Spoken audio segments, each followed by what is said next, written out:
Good morning. Yum. Okay, I'm so excited for today's episode. More of a relaxed vibe. We're just sitting on the couch, having a bit of a yap, which is so much more my style, to be honest. I have really enjoyed doing the podcast and we're in a nice little fit, but I'm fucking stoked to be sitting here in like a comfy outfit. It's raining a little bit outside. I've got a cough. Life's good. I say life's good. It is good, but to be so real with you, last night I had like a bit of a little cry and I was like, what is my life? So as much as I'm sitting here yapping away with you, I just want to preface with that because I think it is so easy to just make assumptions about people's lives, and as much as we need to focus on the good, I think it's easy to get caught up in thinking things are a highlight reel. And I really want to hone in on that. So just remember that everyone's human, everyone's going through something at some stage in their life. I just felt like it was really important to talk about that at the start of today's episode, which kind of ties in with my theme today, which is all about anxiety, honestly. Social anxiety, overcoming these types of things and not letting them rule your life, not letting it rule your life, because the view I have now on things like anxiety and social anxiety versus, and I guess the grip it has on me now versus me 10 years ago at age 15, 16, is so different. And I'm so thankful for the last 10 years. People of all ages, because it's not exclusive to young girls. However, I know in the last 10 years, yeah, like I said, the grip it used to have on me versus the grip it has on me now is totally different. Yet I know there's people who are like, age means nothing. There's people who are miles older than me who still feel like, social anxiety has a really big grip on them. And I think it's something that a lot of us go through coming, through growing up, being a teenager, starting to drink alcohol. When I was writing my notes for this episode, I had like such a clear memory of like a story I had kind of written down maybe a year ago. Actually, it was when I was getting this tattoo, actually. I had just, yeah, recently gotten this tattoo, and I don't know why. I just remember getting this tattoo, and I walked out of the tattoo place. My friend was getting a tattoo, and then I got on the phone to mum and read her out this thing that I had written about like anxiety and skin and alcohol and confidence and overcoming the need to use alcohol for confidence and all that sort of stuff. Understanding anxiety as it's nothing that is wrong with you, it's something you are experiencing. It is often a safety problem, like you don't feel safe in your body in the first place, and it's presented through your anxious behaviors, and it does not make you who you are. Just because you are maybe shy doesn't, or softly spoken, you can still be who you are as such and be confident with that. I I feel confident now. However, I know I'm not the loudest person in the room. I know I don't walk in somewhere and I just used to view confidence as the loudest person in the room, as the attention seeker, and I probably had a pretty negative view on confidence because I didn't have any confidence. So people who I saw as confident, I would be like triggered by them and make up all these assumptions about them. Oh, they're just an attention seeker, or they, you know, are so full of themselves, they're so up themselves. And it's just, I guess, maybe because I didn't understand how to have confidence in a way that's still rooted in who you are and helping you bring out your natural state and your natural way of being, because we're not all made to be big personalities. And sometimes I will say on that, the big personalities, they're beautiful. However, they also are often the ones who still deal with anxiety, and the way that they cope with it and the way that it's shown is in that big personality and in that loudness. So I think a lot of people deal with anxiety and social anxiety. However, we all present it in different ways. Some of us, it does mean we literally barely say anything and we're quiet and we don't want to be seen. Other people, they like overcompensate and they're super loud and super outgoing to try and paint this picture of this confident, bubbly person. And sometimes they'll talk a lot more and not shut up because that is their way of dealing, like they get nervous, so they just waffle on and talk, talk, talk. Whereas other people, which is probably more like myself, if I get nervous or I'm shy, which I still do around new people and new, I guess, environments sometimes, I definitely am not a talker. I'll talk less, and be a little more reserved. So we all have different ways of dealing with expressing it. Um, so I guess that ties into what I started the episode with, is to, yeah, essentially never judge a book by its cover and not make assumptions, because the more assumptions you make about everyone else and whatever about the world around you is often a reflection of some inner judgment to yourself. So this is where we flip it around a little bit. Instead of focusing on what everyone else is doing and how they're doing it, focus on the true nature of who you are. And think about when, and I trust you can think of a time in your life, whether that is in the last, couple months, couple years, or you have to think right back to when you were a little kid, maybe, of feeling so confident, the people you were around, not necessarily confident, but just you felt good with who you are. You could speak your mind, you could say whatever you wanted, you could laugh, you could be expressive, you could dance, you could play, you could do whatever just came up for you in a way that um, felt good.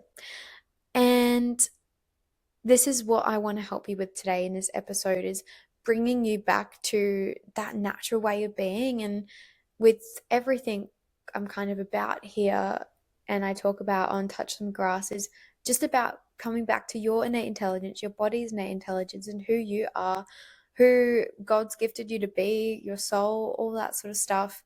And how we can strip back the layers of the fears, the judgments, the who the world told you to be, or who you feel like you should be, um, and strip those things back to get to the root of who you are, so you can really glow from within.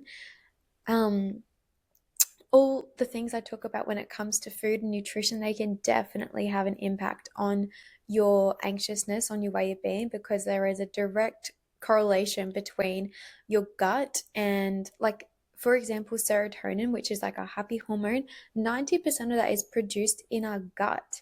So if there is something, an imbalance in our gut, all the foods we're eating cause inflammation, all that kind of thing, then there is literally going to be a lack of serotonin. So there's lack, again, hormonal imbalance, a lack of the hormone that you require to actually feel happy. So, not saying you cannot feel happy, however, it's just harder because of what is actually going on in your body.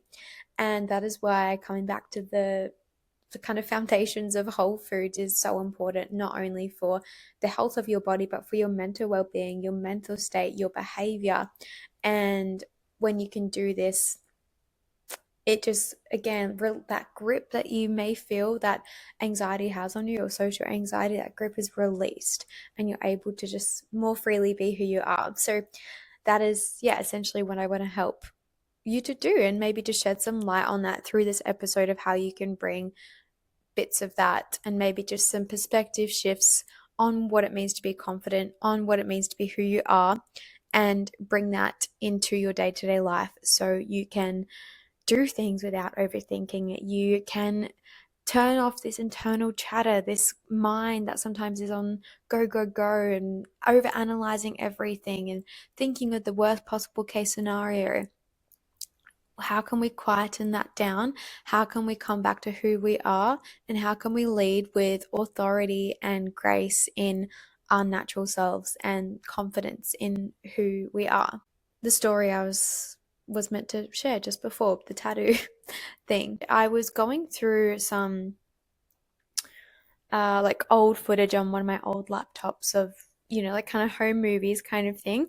And I think it was maybe on an old GoPro or something, and I was probably 11 or 12 at the time, or 12 or 13, something like that at the time. And the video was, we were on the Noosa River on like one of those barbecue pontoon boats with my family and our neighbors from when we were young. And um, it's such a cute video. My brother's like up the end of the boat, like dancing. One Direction is playing in the background. And I fucking love One Direction. They were my, like, they were just my thing. I was obsessed. So, One Direction we were playing. Except, was I up there dancing with my brothers and with my neighbors? No, I remember so, so vividly sitting at the back of the boat watching them going, oh my God, I wish I had the confidence to be up there dancing. I wish I had the confidence to just do what they're doing. Like, how are they doing that? I just wish I could be like that. I wish I wasn't so shy and so nervous. And as much as it's such a cute video, it really made me go, wow, like it just brought back that, instant memory, that like tightness in my chest, the almost sick to my stomach feeling, literally sick to my stomach. I used to make myself feel so ill in my tummy and have tummy aches because I was actually just so anxious. Um, and scared of judgment and all that kind of thing. So anyway, it just brought those feelings, that like wave of emotions back. And I was like, oh my gosh, I forgot I used to feel like that. And I know there are so many people out there who still feel like that today. So if that is you or that's something you experience from time to time, please know that it doesn't have to be that way. You can work through this and overcome it, and it doesn't have to have that grip on you, and you can experience beautiful moments in your life without it holding on to you. Now, in saying that, am I necessarily someone who is gonna dance in front of a whole group of people? No. However, in moments like that, I look back and I'm like, wow, like you were just a kid, like you were like 12 or 13, like you should have been up there dancing with your brothers and your little neighbors. Like you should have been up there having a good time.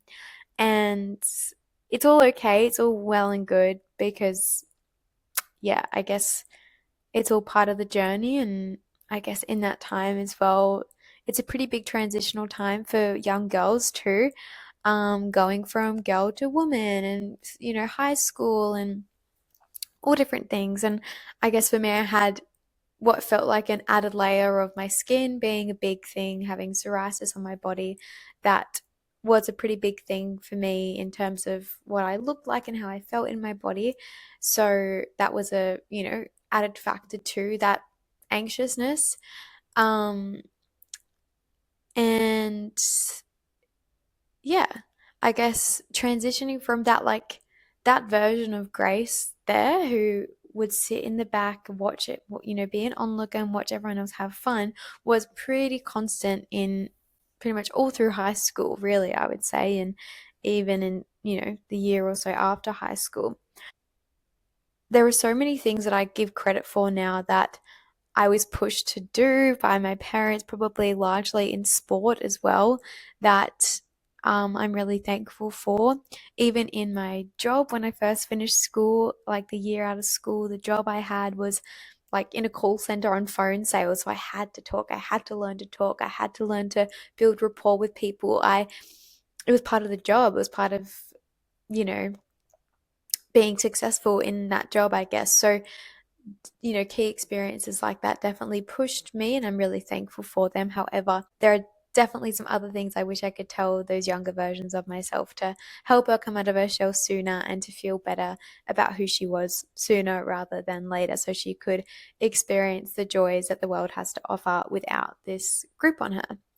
Um, and I mean, I know this is so common, like the rates of girls who stop playing sport or stop dancing. Like, I feel like dancing is such a common thing that little girls do, as in going to dance classes. I remember stopping going to dance classes when I was maybe 9 or 10, and I had done dancing since I was like 3. So I did it for what's like 7 years. And I remember stopping when I was 9 or 10, because I just started to get so self-conscious, and I guess my body was changing a little bit as well. You're wearing leotards. Again, I had psoriasis on my skin, and I would go there and cry. Like I just did not want to be there because I was just so self-conscious. And having that, I guess, the transition from being a young girl and experiencing those things to wanting to step away from those experiences where you felt self-conscious and kind of hide away.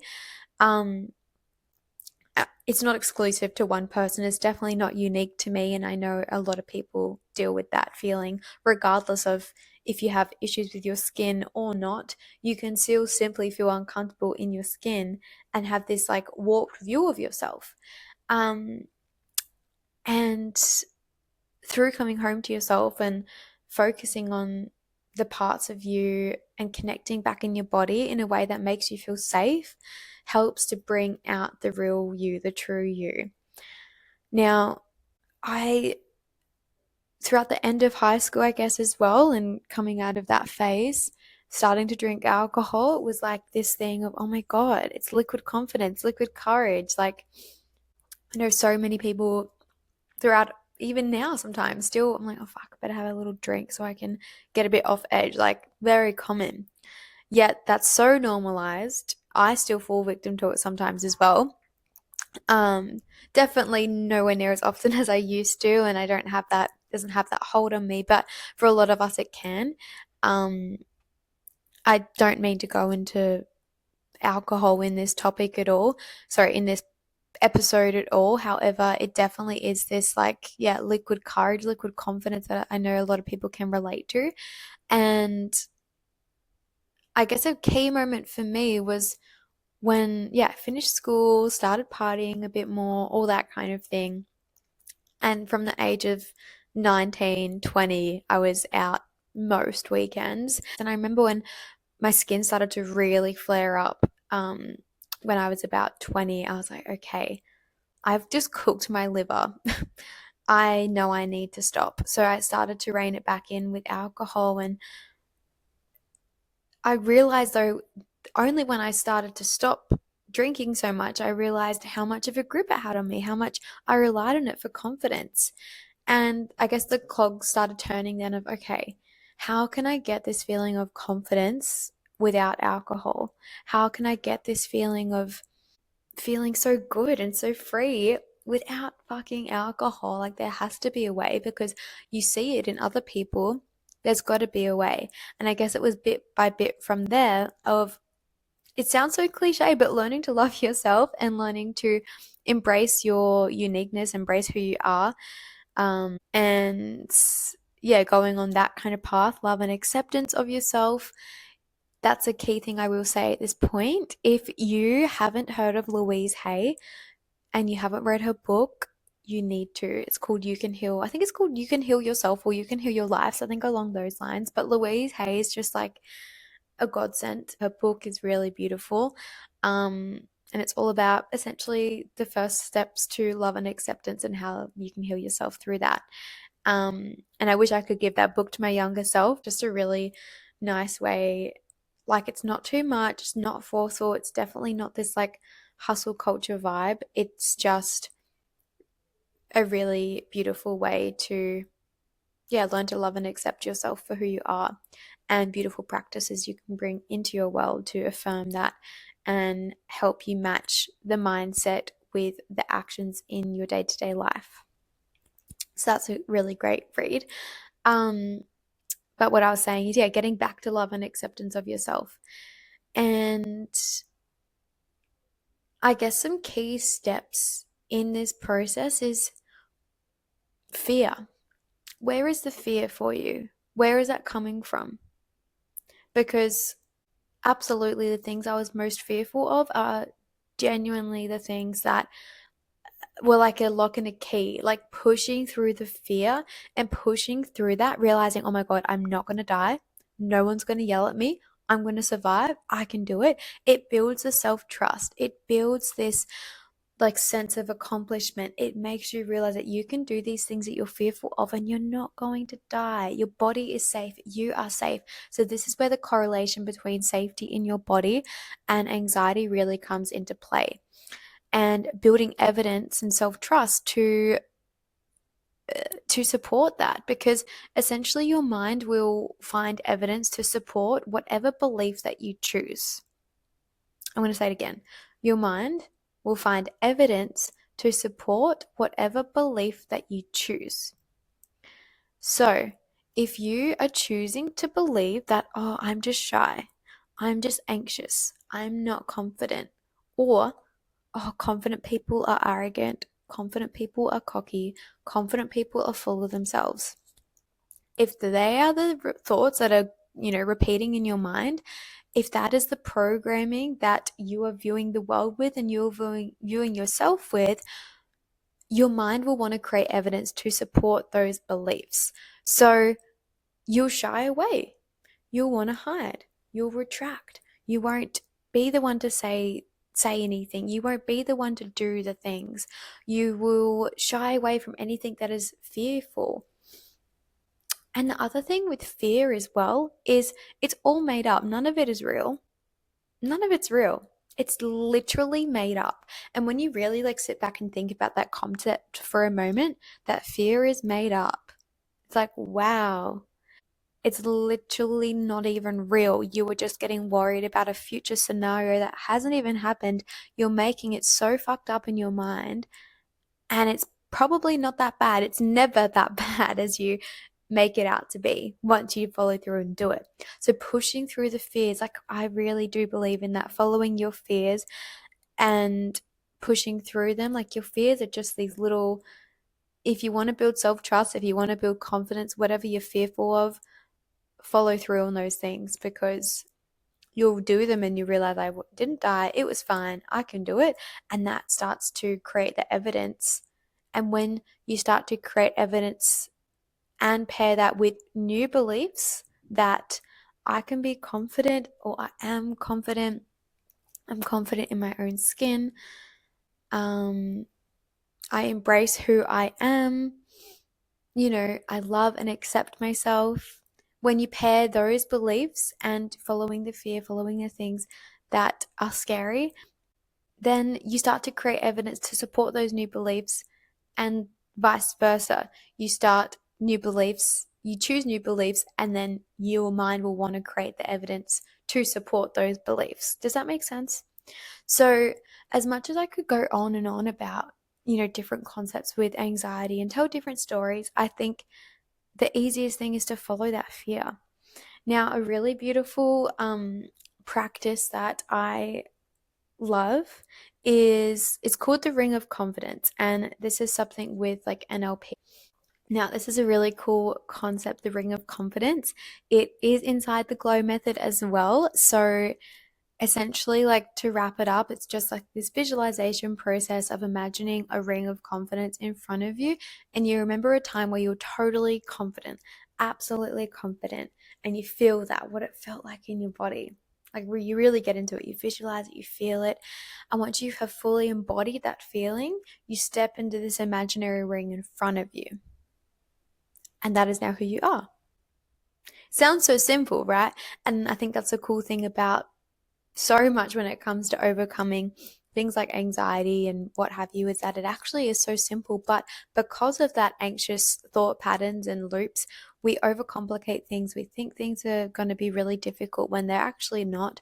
We think we're going to get in trouble, or, you know, I'll do a follow-up episode from this about childhood beliefs and how things that you saw modeled and everything in your childhood are shown in what your behavior is today. I'll do another episode about that. But what was I saying? The Ring of Confidence, step into that, be who you are. Yeah, that's pretty much it. So the whole process is in the Glow method, so you can join the Glow method free for 7 days and have access to that one as well. And on the Glow method, you get a free 15-minute call just so we can see where you are right now, see what your goals are, and that way you can utilize the resources and the community in the Glow method to the best of your ability that's actually aligned with what you want to do. So that's a really great and easy free option to learn more about that. But yeah, this is just kind of a short and sweet one because I just wanted to emphasize how simple it actually can be. So the key takeaways from this: follow your fears. And whether that is getting a new job, whether that is starting a new career, whether it is doing a sport or picking up a sport you did as a kid that you don't do anymore, but you want to pick it back up again, whether it is simply asking, like talking, going out in person and starting a conversation, talking to your barista, whatever, like simple things like that. Just start small with the simple steps, follow your fears, don't make it this big thing, keep it simple, create the evidence to support the beliefs that you are choosing. And if you're currently choosing the beliefs around confidence that are negative, find them, audit them, write them down. What are my current views on confidence, and how can I rewrite these in a way that is positive and toward behaviors around confidence? So I hope that helps. I would love to hear if you try any of these things. Definitely let me know.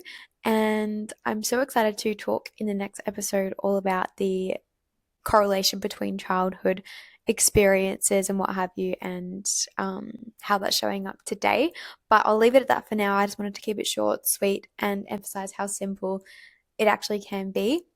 I hear you and I feel for you if that's not how you feel right now, but please know that it's totally possible for you. You can, get this grip released of that anxiety. It doesn't have to overhaul things. In saying that, is every single day going to be easy breezy? No, some days it's still going to come up. However, you can experience the joys in life more often than not without it having a grip on you. You can embrace who you are, you can love and accept yourself, and know that confidence doesn't mean being the loudest person in the room. It means embracing who you are. And again, it sounds cliche, but just loving yourself through the process, and um, yeah, knowing that who you are is perfect, and you get to hone in on your natural skills, your natural way of being, and bring it out with grace. So, thanks so much for listening, guys. Make sure you share this with someone if you think someone else will benefit from it as well. That's the best way we can all help each other. And if you could also follow, leave a 5-star review if you enjoyed, that would be so, so appreciated. Anyway, enjoy the rest of your day or night whenever you're listening, and I'm so excited to speak to you next week.